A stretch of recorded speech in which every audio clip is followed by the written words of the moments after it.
Hi everyone.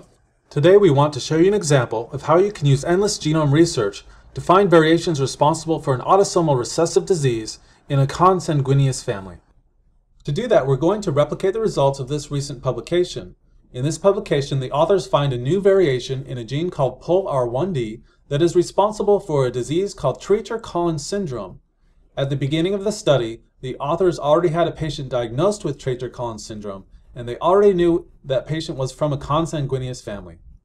To replicate those results, we've inserted the appropriate variations into a different family trio of whole genome data, and we've loaded the father, the mother, and the affected daughter's genomes into the software, so now we can get started. Open up the variation filter tool in a new tab. We're going to use a trio analysis filter, and in this filter, you just have to make sure the correct genomes are selected, so we already have the father and the mother selected as parent genomes, and the affected daughter as the child's genome. For filter type, we're going to use the autosomal recessive model because this is a consanguineous family, and we're going to look for variations that are heterozygous variant in both parent genomes and homozygous variant in the child's genome. Now in this case, we'll add a gene category because we already have a diagnosis. We're just going to start typing in Treacher-Collins syndrome, and it will find that gene category. There's over 20,000 gene categories already built into the software, and we found that there are 3 genes already involved with this syndrome. Finally, we'll add an allele frequency filter. Because we know this is a rare disease, we're going to look for variations that are rare in the general population, that occur at less than 1% global allele frequency.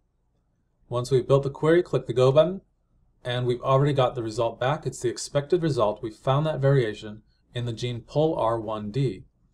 We can click on that position page to see that indeed the father and the mother are heterozygous at this position, and the affected daughter is homozygous. It causes a missense in one transcript of this gene at amino acid position 55. Well, that was fast and very easy, but let's make it a little harder.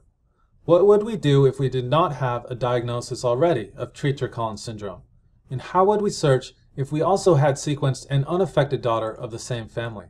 So let's add that unaffected daughter into the software and start a new variation filter.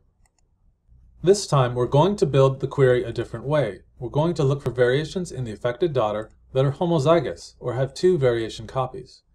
And we're going to look for variations that are not homozygous in the father, not homozygous in the mother, and not homozygous in the unaffected daughter.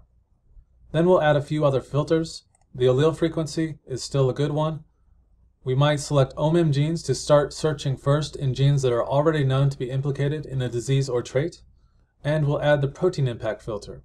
And once we've built this query, we'll click the Go button again. After about 60 seconds, our results are in. And we found 30 variations at 15 different positions. That's out of over 4 million variations within the affected daughter's genome. Looking down the list, we see our expected variation in POLR1D.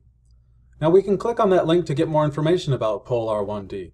So even if we did not know that this child had Treacher-Collins syndrome, we could read about it here and see that this is a disorder of craniofacial development, which is very distinctive for a child with this disease. So we would immediately have a very strong candidate for a variation that causes this child's disease.